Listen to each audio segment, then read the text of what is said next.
فأردنا أن يبدلهما ربهما خيرا منه زكاة وأقرب رحما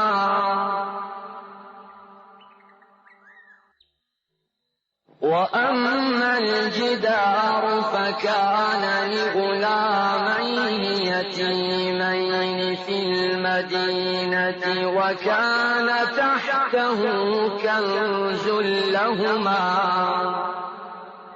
وكان تحته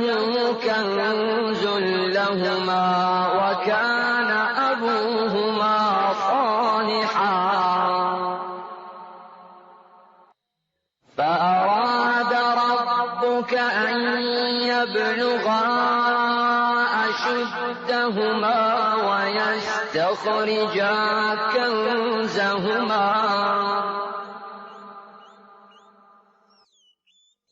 رحمة من ربك وما فعلته عن أمري ذلك تأويل